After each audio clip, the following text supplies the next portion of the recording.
성경 요한계시록 9장 1절부터 4절까지 요한계시록 9장 1절부터 4절까지 이 부분만 먼저 한 목소리로 같이 읽으십시다. 다섯째 천사가 나팔을 불매 내가 보니 하늘에서 땅에 떨어진 별 하나가 있는데 그가 무저갱의 열쇠를 받았더라. 그가 무저갱을 여니 그 구멍에서 흰 화덕의 연기 같은 연기가 올라오는데 해와 공기가 그 구멍의 연기로 말미암아 어두워지며 또 황충이 연기 가운데로부터 땅 위에 나오는데 그들이 땅에 있는 전갈의 권세와 같은 권세를 받았더라. 그들에게 이르되 땅의 풀이나 푸른 것이나 각종 수목은 해하지 말고 오직 이마에 하나님의 인침을 받지 아니한 사람들만 해하라 하시더라. 아멘. 한 군데 더 보십시다. 13절부터 16절까지 13절부터 16절까지 이것도 같이 읽습니다. 시작. 여섯째 천사가 나팔을 불매 내가 들으니 하나님 앞 금 제단 네 뿔에서 한 음성이 나서 나팔 가진 여섯째 천사에게 말하기를 큰 강 유브라데에 결박한 네 천사를 놓아주라 하매 네 천사가 놓였으니 그들은 그 년월일 시에 이르러 사람 3분의 1을 죽이기로 준비된 자들이더라. 마병대 수는 2만만이니 내가 그들의 수를 들었노라. 아멘.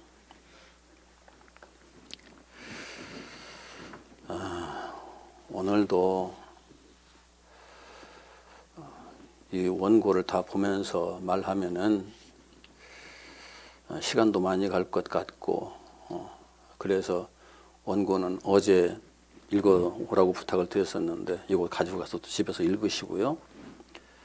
우선 9장 1절부터 4절까지에 있는 내용들을 잠깐 훑어보고 그 설명을 좀 드리겠습니다.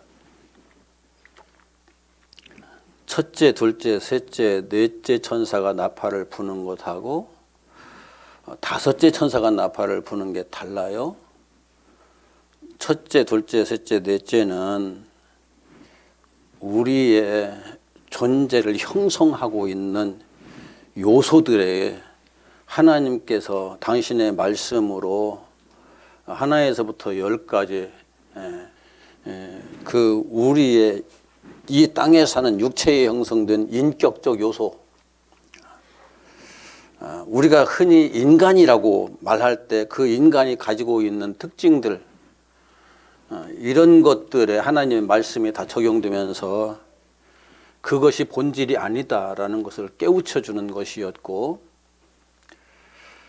다섯째 천사가 부는 나팔을 통해서는 인간 존재 전체, 인간 존재라 우리가 나라고 믿어 의심치 않았던 그 전체를 통틀어서 그것이 어떤 성격의 것인가 하는 것을 확인시켜 주는 건데, 여기에 보면은 다시 한번 9장 1절만 다시 읽습니다. 다섯째 천사가 나팔을 불매 내가 보니 하늘에서 땅에 떨어진 별 하나가 있는데 그가 무저갱의 열쇠를 받았더라. 자, 하늘에서 땅에 떨어진 별, 이게 뭐냐면은 저 여러분들에게 그 질문을 안 하겠어요. 하늘에서 땅에 떨어진 별은 천사, 타락한 천사를 의미해요. 타락한 천사가 뭘까요? 이게 사탄이잖아요. 사탄이 무저갱의 열쇠를 받았더라. 그가 무저갱을 여니 그가 무저갱을 열었다. 그럼 무저갱이라는 게 도대체 뭘까?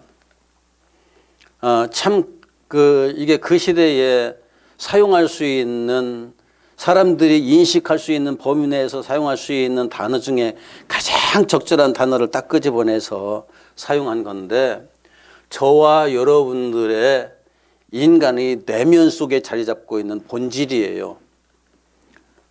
왜 무저갱이라고 했느냐면은 인간은 욕망의 존재란 말이지요. 끊임없이 욕망하는 존재.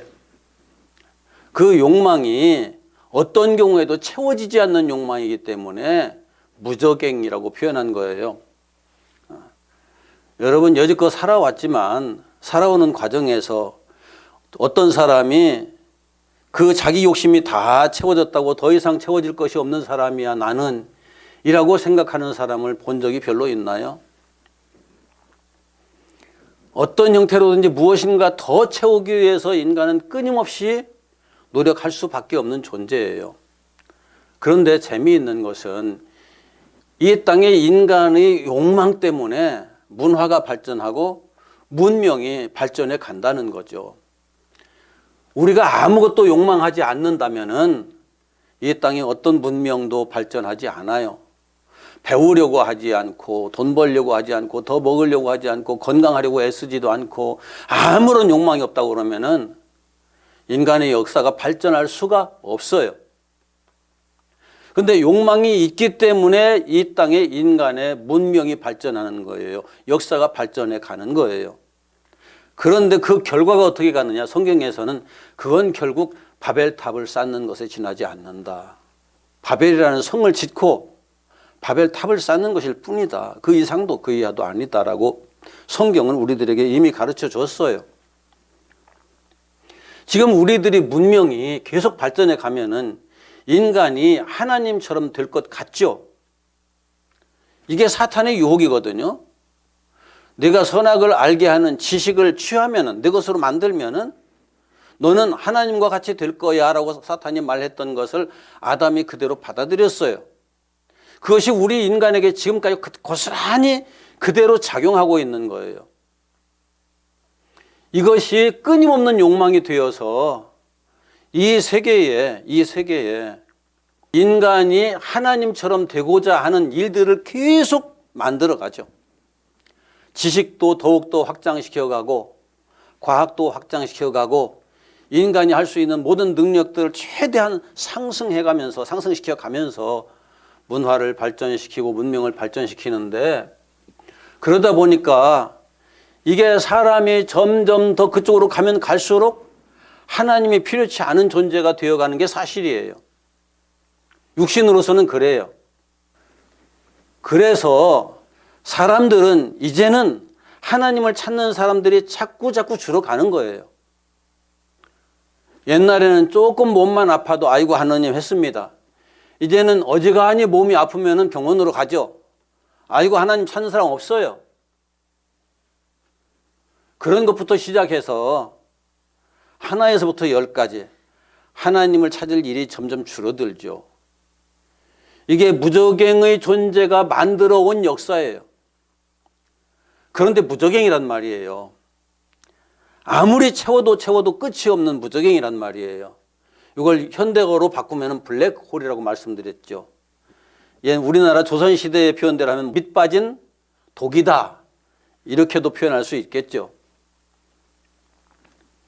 그런데 이 무저갱을 2절에 그가 무저갱을 여니 그 구멍에서 큰 화덕의 연기 같은 연기가 올라오매 무저갱을 누가 연다고요? 사탄이 열어요. 사탄이.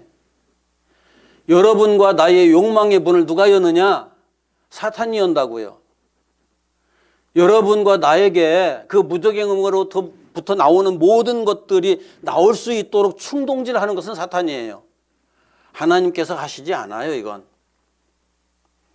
그런데 이게 본래 우리 안에 있는 거거든요. 우리 안에 없는 것이 사탄이 만들어서 생기는 것이 아니라 본래 이 무저갱 안에 있는 거예요.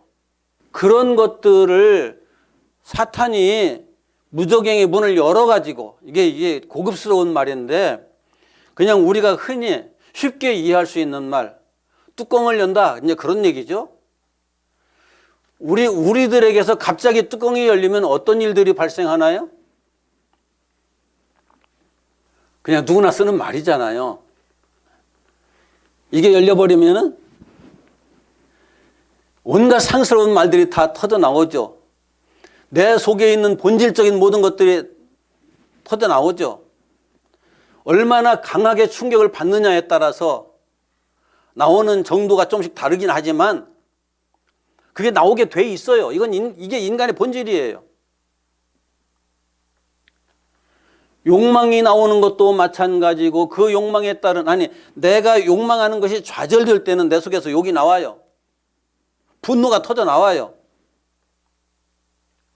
그러면서 그 욕망과 욕망에 따른 숱한 요소들이 막 쏟아져 나오는데, 쏟아져 나오면서 나타나는 이 현상이 무슨 현상이냐?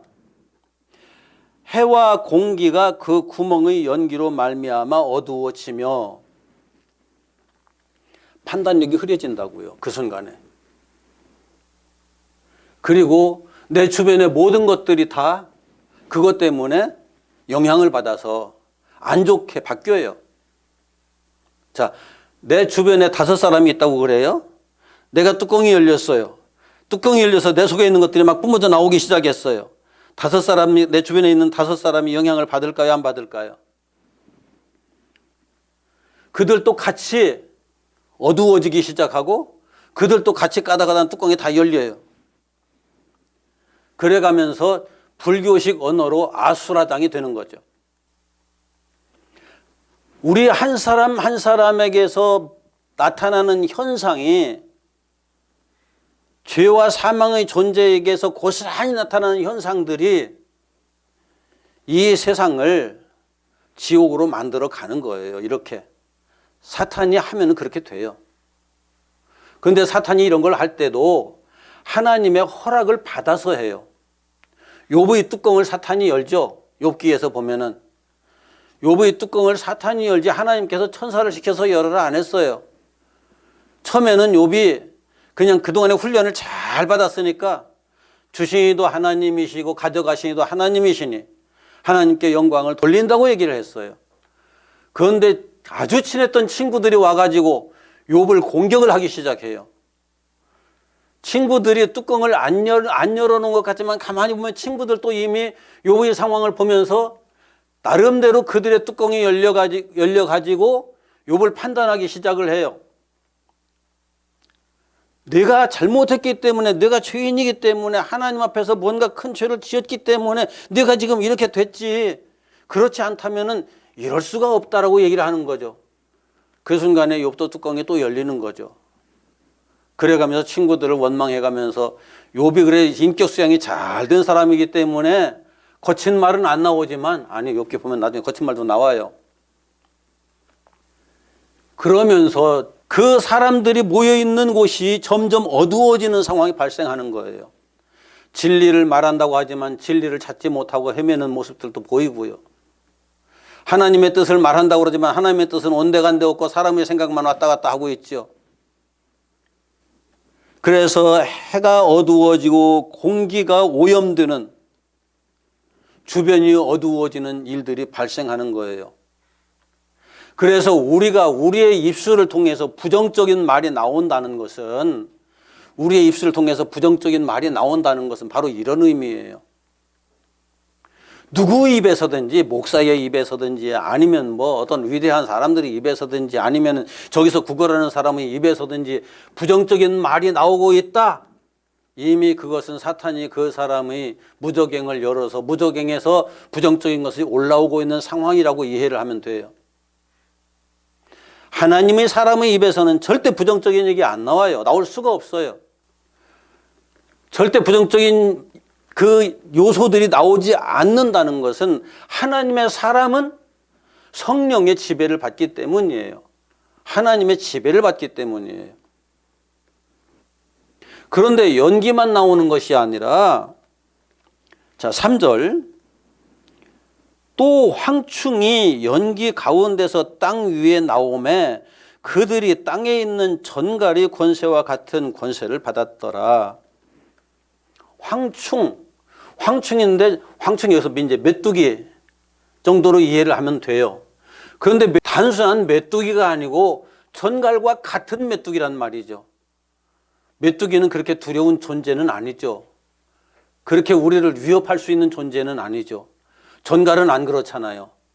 건드리면은 독침으로 쏴가지고 고통을 주든지, 아주 독한 전갈은 쏘이면은 사람 죽거든요. 그러니까 별것 아니야라고 생각했는데 그 전갈에게 당하는 거죠. 전갈인 줄 미리 알았으면 피하겠죠.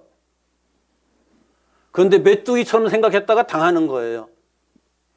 우리에게서 나오는 것들이 그냥 인간적인 것이야 라고 그냥 넘어갈 수 있어요. 때로는 우리에게서 나오는 속성들이 너나 나나 다 똑같이 있으니까 그렇고 그렇겠지라고 생각하지만 우리에게서 나오는 것이 우리를 더럽게 하나요? 우리 입으로 들어가는 것이 우리를 더럽게 하나요? 이거 예수님께서 말씀하신 거잖아요. 우리에게서 나오는 것이 세상을 더럽게 하고 다른 사람들에게 고통을 주는 거예요. 화합을 깨뜨리고 시비를 만들고 그래서 거기서 싸움이 일어나고 크게는 전쟁도 일어나는 거죠. 우리 인간에게서 나오는 요소들이 때에 따라서는 정말 하나님께서 천사를 통해서 나오게 하는 것이라면 아무런 문제가 없겠지만은 천사를 통해서 나오게 하는 것이 아니라면 반드시 거기에 시비가 붙어요. 문제가 발생해요. 갈등이 생겨요. 사람과 사람을 나누기 시작해요. 그래서 서로를 저주하고 서로를 나무라고 욕하고 하는 일들이 발생하는 거죠. 예수님께서 십자가 지기 위해서 겟세마네 동산에서 기도를 하고 가신 이후로 예수님을 욕하고 채찍질하고 비난하고 비웃고 조롱하는 사람들을 향해서 단 한 번도 욕하신 적이 있나요? 나무라신 적이 있나요? 잘못됐다고 꾸짖으신 적이 있나요? 빌라도에게도 한 번도 부정적인 말씀을 안 하셨어요. 바리새인들에게도 제사장들에게도 어느 누구에게도 부정적인 말씀을 안 하셨어요. 십자가에 못 박는 군인들을 향해서도 부정적인 말씀을 안 하셨어요. 그냥 그대로 받으셨어요. 그리고 십자가 위에서 그 사람들을 향해서 기도하죠. 뭐라고요? 아버지, 저들을 용서해 주십시오. 저 사람들은 자기가 하는 일이 무엇인지 알지 못합니다.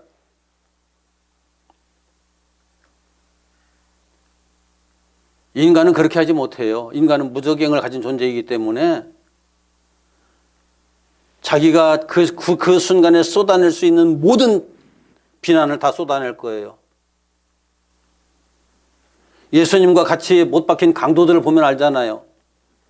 강도들, 여기 성경에는 강도들이라고 되어 있지만은 이스라엘이 독립을 위해서 싸웠던 사람들이 행동가들이에요. 그 사람들이 예수님한테 당신이 진짜 메시아라고 그러면은 우리가 여기에 죽는 게 말이 안 된다. 당신도 내려오고 우리도 내려와야 하는 게 마땅하지 않느냐라고 얘기를 하죠. 순수한 인간적인 생각이기도 하고 이스라엘이 지금 로마라는 나라에 의해서 지금 완전히 무너져 가고 있는데 당신이 하나님의 아들이라면 이스라엘을 이렇게 방치해서 되느냐? 우리가 생각할 땐 당신이 그 메시아가 도무지 아니다라고 얘기하는 거죠. 그렇게 비난을 하다 가서 한 강도가 아무리 생각해도 뭔가 이상하다. 저분의 하는 모습을 보니까 저분에게서 뭔가 부정적인 것이 하나도 나오지 않는다. 그렇다면 우리가 메시아를 잘못 생각한 게 아닌가? 생각이 바뀌죠. 그러면서 정말 당신이 이 땅의 메시아가 아니라 하늘의 메시아라고 하면은 당신의 나라에 임하실 때 나를 기억하옵소서. 그 강도는 마지막에 깨달은 거예요. 하나님 나라가 이 땅에서 이루어지는 것이 아니라는 사실을. 내 속에서 무저갱에서 터져 나오는 것 같은 속성들이 나온다고 하면은 성령의 사람은 아니에요. 완벽한 성령의 사람이라고 제가 사람이 되어야 한다고 말하는 것은 아니에요. 우리가 될 수 있는 게 아니니까. 그러나 내 속에서 부정적인 것들이 쏟아져 나온다고 하면은 나는 아직은 온전한 성령의 사람은 아니다 라고 인정을 하고 기도해야죠. 도와달라고 하나님. 내가 진정 성령의 사람이고 싶은데, 내가 무조경의 존재로 나타나기 싫은데 내게 아직 이런 것들이 있습니다. 하나님, 나를 불쌍히 여기 주옵소서라고 기도할 수 있어야죠. 그래야 이 문제가 해결돼요. 그렇지 않으면 결코 이 문제 해결되지 않아요. 내가 무적행이라는 사실조차도 모르고 사는 사람이 얼마나 많은지 몰라요. 그 무적행에서 황충 같은 전갈 같은 그게 나오는데, 그 권세가 땅에서 굉장히 큰 영향을 끼치는, 지금 인간의 욕망이 이 땅의 역사에 끼치는 영향이 얼마나 큰지 여러분들 잘 아시잖아요. 중국이라는 국가적 욕망과 미국이라는 국가적 욕망이 지금 충돌하고 있잖아요. 그것뿐만이 아니고 이 세계 정세를 이렇게 쭉 훑어보면은 독재자들과 민주주의를 지향하는 사람들이 부딪혀가지고 국가들마다 지금 내란이 일어나고 있는 국가들이 적지 않아요. 둘 다 욕망의 충돌이거든요. 그런데 중요한 것은 그래요. 그 욕망이 충돌하는 과정에서 하나님께서 이렇게 말씀하셔요. 4절 같이 읽습니다. 시작.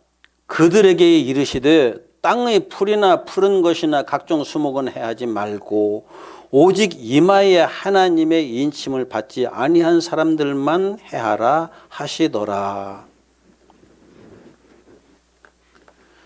생명, 하나님께서 허락하신 생명이 있는 자는 그 생명이 아주 미약할지라도 풀과 같은 나무와 같은 진짜 완벽하지 아주 온전히 세워지지 않은 생명이라 할지라도 그 생명이 있는 것은 해하지 마라.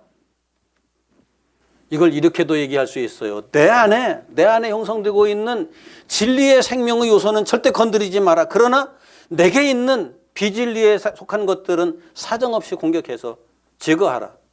그런 의미로도 이해할 수 있어요. 더구나 이마에 인침을 받은 사람들은 하나님의 종들이잖아요. 하나님의 종들은 건드리지 마라. 그러면서 그 이외의 것들을 제거하라고 말씀하시는 거예요.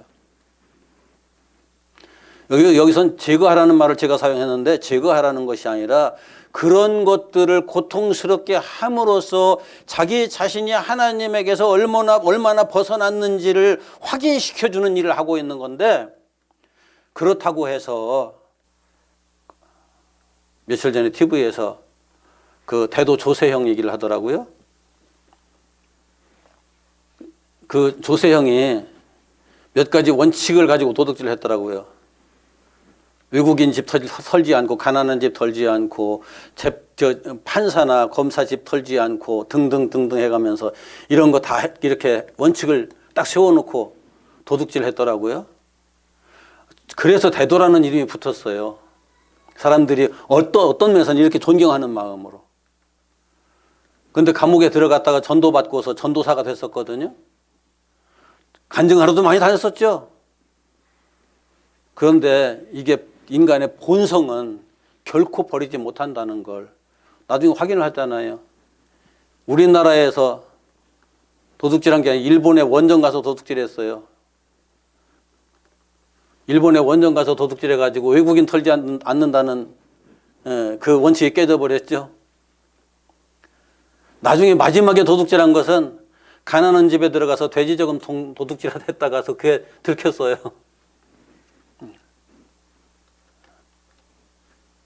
가난한 집 털지 않는다 원칙 깨졌죠. 인간이 세우는 원칙은 아무런 의미가 없어요. 본질이 더 강하게 작용을 하죠. 본성이. 자기가 가지고 있던 본성이. 인간이 스스로 본성을 이길 수 있다? 순간적으로 감동을 받아서 내가 하나님 믿겠습니다. 예수님 믿겠습니다. 이렇게 앞으로 착하게 살겠습니다. 하나님께 뼈가 부러지는 것 같은, 뼈가 사가 내리는 것 같은 그런 회개를 거치지 않으면은 본성이 바뀌지 않아요. 절대 바뀌지 않아요. 순간적인 감동 가지고 절대 안 바뀌어요. 피눈물을 흘리는 회개의 역사가, 거듭남의 역사가 이루어지지 않으면은 우리가 겉으로 보기에는 아무리 그럴듯하게 참 멋있게 사람 바뀌었다? 아니에요. 천만이에요.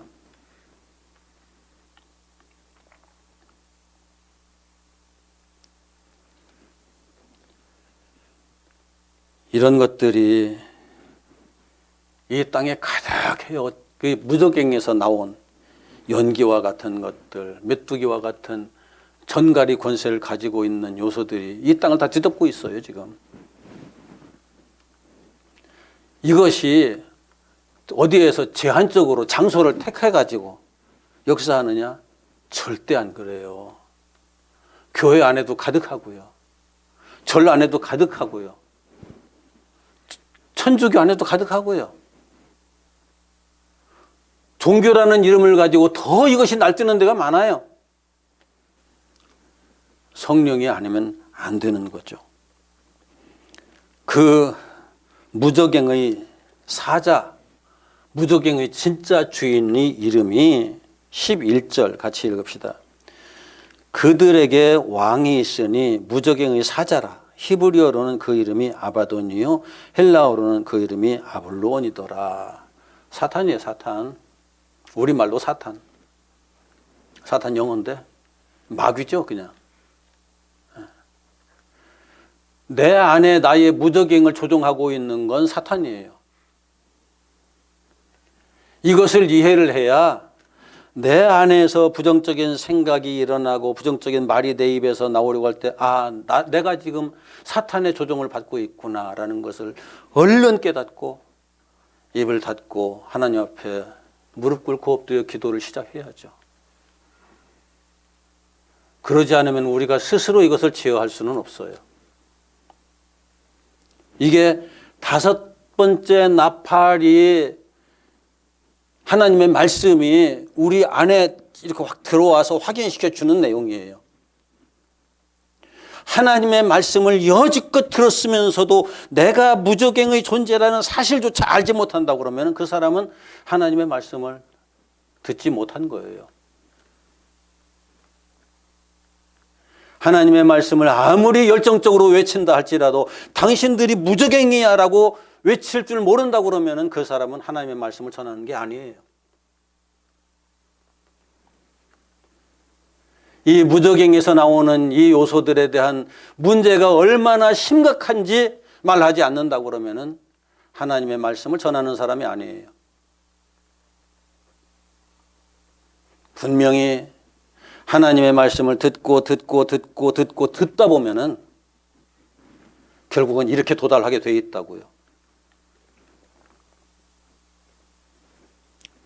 이제 13절로 넘어갑니다. 6째 천사가 나팔을 불매 내가 들으니 하나님 앞 금제단 네 뿔에서 한 음성이 나서 나팔 가진 6째 천사에게 말하기를 큰 강 유브라데에 결박한 네 천사를 놓아주라 하며 천사가 놓였으니. 자, 여기 6째 천사가 나팔을 불었어요. 6째 천사가 나팔을 부니까 큰 강 유브라데에 결박한 네 천사를 놓아주어라 하는 또 말을 해요. 6째 천사가 나팔을 불어서 유브라데에 결박한 네 천사를 놓아주어라. 유브라데가 뭐냐면은 하나님께서 아브라함에게 아브라함의 후손들, 하나님의 백성들이 장차 기업으로 받을 땅의 동쪽 경계선이에요. 국경이에요, 국경. 아브라함에게 애굽 강에서부터 유브라데까지 주겠다고 하나님께서 약속하셨거든요. 나중에 이것은 다윗 왕국 때에 가서야 정치적으로 성립이 돼요. 이스라엘 백성들의 숫자가 그만큼 많지 않기 때문에 그 넓은 영역을 다 지배하지는 못하지만 다윗 왕국 때에 이르러서 다윗 왕이 정치적으로 다스리는 영역이 되는 거죠. 전부 다 그 지역 안에 있는 국가들을 속국으로 만들어가지고. 그래서 이스라엘 백성들은 이후에 다윗 왕국 하는 이유가 그것 때문이에요. 예수님이 다윗의 후손이라고 말씀하시는 이유도 그런 것들이 있기 때문이에요. 그런데 유브라데라는 그 강이 국경이라고 그랬잖아요. 하나님 나라와 세상 나라와의 경계선, 국경이죠. 그것이 어디 있을까요? 하나님 나라와 세상 나라와 사이에 국경선이 어디 있을까요? 미국과 소련의 경계선일까요? 우리나라와 북한의 경계선일까요? 휴전선? 어떤 경계선일까요? 이 경계선이? 하나님 나라와 세상 나라의 경계선, 다른 말로 바꾸면은 하나님 나라와 사탄의 나라의 경계선이 어디에 있어요? 저와 여러분들의 마음속에 있어요. 저와 여러분들의 마음속에. 내 안에서 무저갱이 불쑥불쑥 열리면서 솟아나오는 것들을 어느 선을 딱 그어놓고 더 이상 넘어오지 마. 성령의 사람들에겐 그 선이 있어요. 옛날에 제가 어렸을 때는 주일학교 다니면서 그 목사님이나 선생님들이 가르쳐 주기를 경계선을 이렇게 그었어요. 주일날 절대 범하면 안 돼. 주일 잘 지켜. 이제 이게 하나의 경계선이 됐어요. 이해하시죠? 네. 주일 못 지키면 경계선이 무너진 거예요. 주일을 잘 지켜야 경계선을 지킨 거예요. 주일날 아무것도 사 먹으면 안 돼. 아무것도 사면 안 돼. 주일날 절대 돈 쓰지 마. 이것이 경계선이에요. 도적질하면 안 돼. 누굴 미워하면 안 돼. 이런 것들이 경계선이었어요. 초등학문의 시절에 그런 경계선을 가지고 살았어요. 그런데 영적으로 점점 성장해 가면서 성경에서 말씀하시기를 예수님께서 안식일을 막 범해가면서 내가 안식일의 주인이다라고 말씀하셨을 때 그럼 이 경계선이 어디로 가버린 거야? 경계선은 정신에 있는 거지 형식에 있는 게 아니다. 그런 것들도 이제 배우게 되죠. 내 정신이 무너지면 다 무너지고 내 정신을 지키고 있으면 형식은 깨져도 그것이 문제가 되지 않는다 하는 것까지 확인하게 되는 거예요. 우리가 영적으로 사는 사람이 내 안에 경계선이 없다고 그러면은 내 삶을, 내 행동을 내가 딱 여기까지라고 규정해 놓고 그 이상 넘어가지 않는다는 그런 경계선들이 없다고 그러면은 우리 하나님을 믿는 사람이 아니죠. 진리를 아는 사람이 아니죠. 그런데 우리의 욕망은 무저갱에서는 자꾸 그 경계선을 넘으라고 그래요. 경계선 넘어가면 재밌거든요. 경계선 넘어가면은 호기심도 많이 더 발동하고 인간의 즐거움도 거기에서 맛볼 수 있고. 왜요? 거기에 바벨이라는 도시가 있거든요. 이건 나중에 바벨론으로 나타나기도 하고 이 세상에 문명의 모든 것들이 다 거기에 있는데 문화의 모든 것들이 다 있는데 그 문화 속으로 들어가서 나도 저런 사람들처럼 즐기고 살 수 있어. 살아야지. 당연히 살아야지. 그렇게 해버리면 이미 그 경계선은 무너진 거예요. 이 경계선이 무너지면은 내 영을 지킬 수가 없어요. 그런데 또 이 경계선 내가 지키느냐? 나는 감시자예요. 감시자로서 이 경계선이 지금 어떻게 유지가 되고 있는지 계속 감시해 가면서 문제가 생길 때 주님 여기 문제가 자꾸 발생하려고 합니다. 당신 손에 맡겨드립니다. 무릎 꿇고 또 기도해야죠. 그런데 기도하면은 문제는 해결돼요. 성령께서 하시거든요. 기도 안 하면은 이겨낼 방법이 없어요. 우리들에겐. 신앙생활을 하는 사람들에게 영적인 전쟁이 있으며 영적인 전쟁에는 반드시 국경선이 있고 그 국경선은 우리가 어떤 일이 있어도 지켜야 한다는 사실을 말하지 않는다면은 그런 생각이 없다면은 신앙생활을 하는 사람이 아니에요. 그냥 되는 대로 사는 사람일 뿐이죠.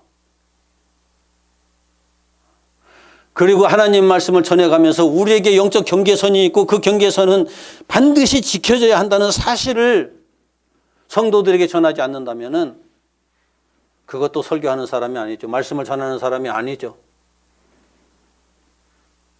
그냥 세상의 욕망을 부추기면서 하나님 믿으면 부자가 돼야 돼. 우리 다 부자가 됩시다 해가면서 떠들어대는 사람은 하나님의 종이 아니에요. 하나님의 사람은 이 땅에서 권력을 가져야 돼. 권력의 중심에 서야 돼. 권력을 말하고 있는 사람은 하나님의 종이 아니에요. 말씀의 종이 아니에요. 전쟁이 일어났을 때 기꺼이 십자가를 지고 십자가를 향해서 가면서 저들이 몰라서 그렇습니다. 주님 용서하십시오라고 기도할 수 있는 사람이 되라는 거예요. 이게 영적 싸움에 승리하는 거예요. 이 영적 싸움을 제대로 이해를 못하면은 이것을 물리적 싸움으로 바꿔가지고 주먹 다짐하고 욕하고 떠들고 되모를 하고 그런 형태로 바뀌는 거죠. 하나님의 말씀을 아는 사람이 아니에요. 성령을 아는 사람이 아니에요. 진리를 아는 사람이 아니에요. 얼마 전에, 아니요, 작년에도 그랬다는 얘기를 들었는데 불상 없애겠다고 이 많은 한 말을 들고서 절에 찾아갔다가서 스님들한테 잡혀가지고 경찰서로 넘겨줬다는 사람이 있더라고. 그런 얘기를 들었어요. 옛날에 팔공산조 통일대불 그거 없앤다고 또 한마 들고 올라갔다가서 경찰서에 또 넘겨줬던 사람이 있죠. 참 목사님들이 너무너무 잘못 가르쳐서 그래요. 너무너무 잘못 가르쳐서. 저기 있는 우상이 깨지기 쉬울까요? 여기에 있는 우상이 깨지기 쉬울까요? 저것은 그렇게 안 해도 때가 되면 그냥 무너져요. 그런데 이 안에 있는 우상은 우리 인간이 역사가 끝날 때까지 무너지질 않아요. 구조가 그렇게 돼 있어요. 사람 안에 있는 우상을 제거하기도 힘든데 그 전선에서 유브라데스 싸움이 얼마나 치열한가 하는 것이 그 아래로 쭉 나와 있거든요. 수많은 사람들이 거기에서 엄청난 고통을 받는데 그러나 죽지는 않아요. 이 땅에서 우리가 인간의 본질적인 그 요소들이 공격을 받고 거기에 대해서 절망을 느낀다 할지라도 그 절망 때문에 영이 망하는 사람은 없다는 거죠. 분명한 것은 자 20절 21절 같이 읽읍시다. 이 재앙에 죽지 않고 남은 사람들은 손으로 행한 일을 회개하지 아니하고 오히려 여러 귀신과 또는 보거나 듣거나 다니거나 하지 못하는 금, 은, 동과 목석의 우상에게 절하고 또 그 살인과 복술과 음행과 도둑질을 회개하지 아니하더라. 절대 회개할 줄 모르는 사람들 있죠. 아무리 아까 조세영이 얘기했는데 회개해서 전도사 된 것 같았지만은 아니었잖아요. 인간의 본질적인 문제는 절대 변하지 않는다 하는 이야기를 여기서 이렇게 확인시켜 주는 거예요. 그런 사람들은 끝까지 우상 숭배에서 벗어나지 못한다. 제일 큰 우상이 어디에 있다고요? 자기, 나, 내 안에 떡 버티고 서 있는 나라고 하는 것. 이게 나야 라고 내가 생각하고 있는, 꼭 붙들고 있는 이것. 이것이 주님께서 십자가로 깨뜨리지 않으면은 절대 깨지지 않아요. 절대 깨지지. 그래서 바울이 이렇게 선언하는 거예요. 내가 그리스도와 함께 십자가에 못 박혔나니 이제는 내가 산 것이 아니요 내 안에 그리스도께서 사신 것이라. 그렇다고 해서 십자가에 못 박혔기 때문에 죽어서 없어졌다 그건 아니에요. 여전히 남아 있어요. 다만 힘을 못 쓴다. 저것은 더 이상 나를 지배하지 못해 라고 선언을 하는 거죠. 내 속에 있는 욕망은 나를 더 이상 지배하지 못해. 내 속에 있는 남을 시기하고 저주하고 미워하는 그런 마음 더 이상 나를 지배하지 못해. 내 속에 있는 쓸데없는 두려움 더 이상 나를 지배하지 못해. 나는 하나님의 사람이야. 그런 것들 기꺼이 사탄이 다 가져가도 나는 거의 전혀 신경 쓸 일이 없어. 나는 이 땅에서 오늘 이 순간 삶을 마친다면 하나님 나라에 가 있을 거야. 라는 그 믿음이 우리로 하여금 이 모든 것을 다 극복할 수 있게 해주는 거죠. 이기게 해주는 거죠. 그 믿음이 우리들에게 있어서는 새로운 생명의 능력인 거예요.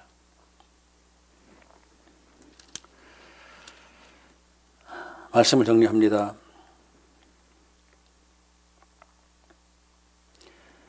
성경을 읽어가면서 이런 것들을 보면서 무저갱이 어디 있나? 보일까요?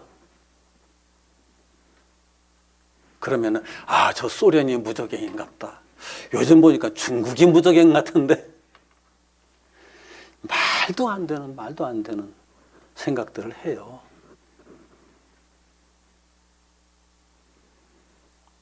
유브라데가 어디 있나? 유브라데 저 중동 아시아에 유브라데 강이 있잖아. 거기에서 무슨 일이 벌어지는 거지?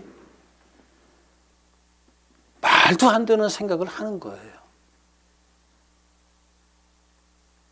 성경은 거울이라고 했잖아요. 누구를 비춰주는 거울? 나를 비춰주는 거울. 자기를 볼 줄 아는 사람은 성경을 보면서 이걸 다 봐요. 거기에서 하나님의 뜻을 찾아가는 거죠.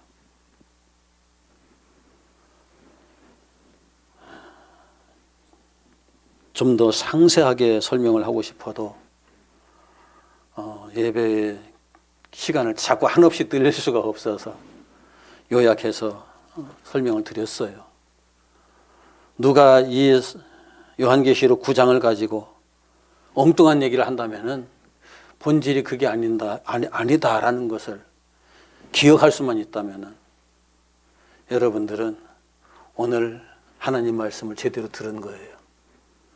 그러나 누가 또 이걸 가지고 엉뚱한 소리를 할 때 그래? 하고 귀가 그쪽으로 쏠려버린다고 그러면은 오늘 말씀 제대로 듣지 못한 거예요. 꼭 기억하시기 바랍니다. 그리고 유인물 드린 거 꼭 다시 한번 제가 드린 말씀들을 생각해 가면서 읽으면서 확인할 수 있기를 바랍니다. 기도합시다.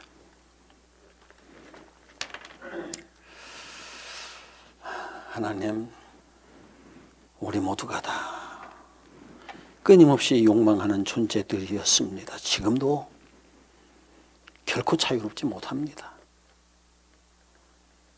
이 육체에 거하고 있기 때문이고 이 육체의 권세로부터 완전히 벗어날 수 없는 한계성도 있기 때문입니다. 하나님의 형상이 떠나버린 이 빈 밑빠진 독에 지나지 않는 육신을 우리가 얼마나 의지하면서 살았는지, 그것에 지배를 받으면서 살았는지 다시 한번 생각하게 하시고, 주님께서 당신의 생명으로 우리 안에 가득히 채워주셔서 더 이상 이 무저갱의 영향을 받지 않는 사람들로 굳건히 세움받게 하옵소서.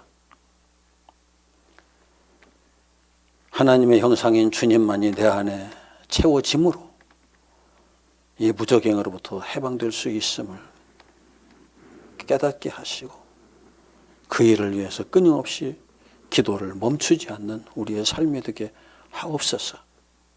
영적 생활을 하는데 영적 생활에 반드시 그 영적 경계선이 있다는 것도 잊지 않게 하시고, 내가 진리를 깨달은 만큼 이 경계선의 중요성이 깨달아지게 하시고 경계선을 잘 지켜서 신앙의 능력을 지켜나갈 수 있는 저희 모두가 되게 하옵소서. 때가 되면은 이 경계선마저 보이지 않을 때도 있습니다. 그러나 그때는 그때고 지금 우리들은 이 경계선을 지키는 것이 무엇보다도 중요합니다. 지키기 위해서 최선을 다할 수 있는 우리 모두가 되게 하옵소서. 오늘도 말씀 속에 진리 속에 성령으로 역사하신 우리 주님께 감사 영광을 돌려옵고 예수님의 이름으로 기도드립니다. 아멘.